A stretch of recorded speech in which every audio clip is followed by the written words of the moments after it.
আসসালামু আলাইকুম, Faisal basic channel পক্ষ থেকে স্বাগতম। তো এই ভিডিওতে আমি আপনাদের দেখাবো যে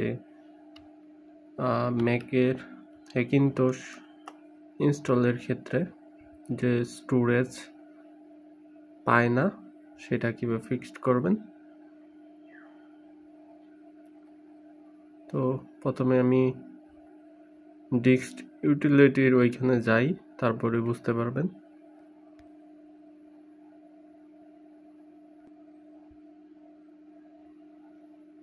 এই যে disk utility, continue,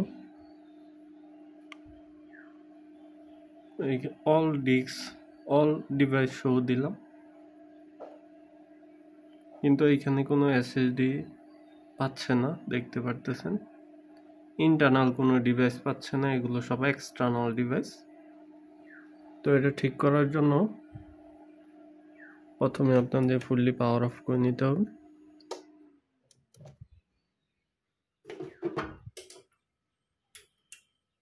then power on.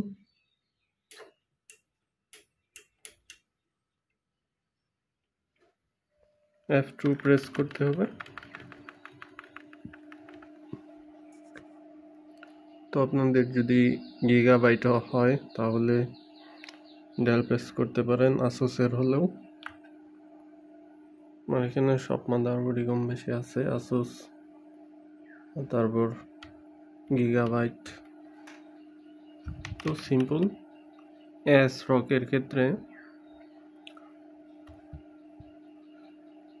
এইখানে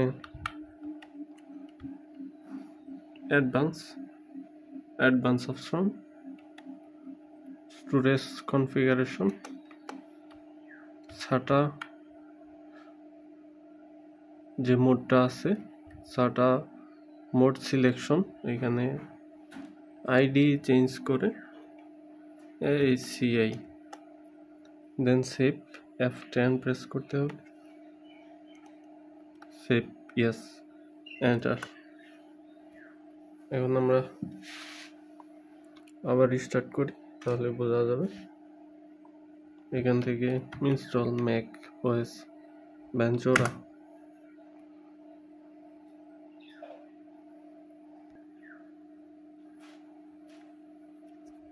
লোড নিচ্ছে, দেখা যাক এবার আসে কিনা।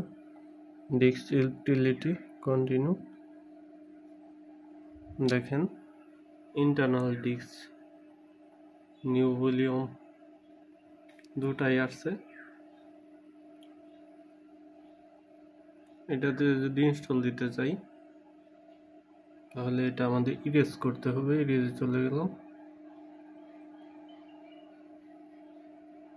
দেন এখান থেকে FPFS একটা টাইটেল দিব, Mac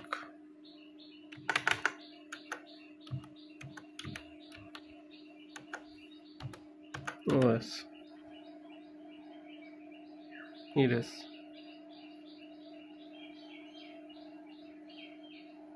something wrong, total drive আমার ইরেজ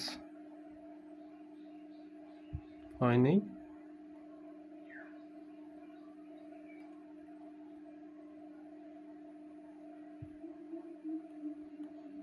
আবার ট্রাই করি,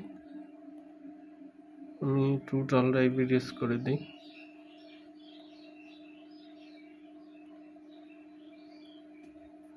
তো ড্রাইভ পাওয়ানোর মূলত ভিডিওটা ছিল, বেশি লং হয়ে যাবে। নেক্সটে আমরা আরো ডিটেইলি ভিডিও দেখার ট্রাই করবো। আল্লাহ হাফেজ।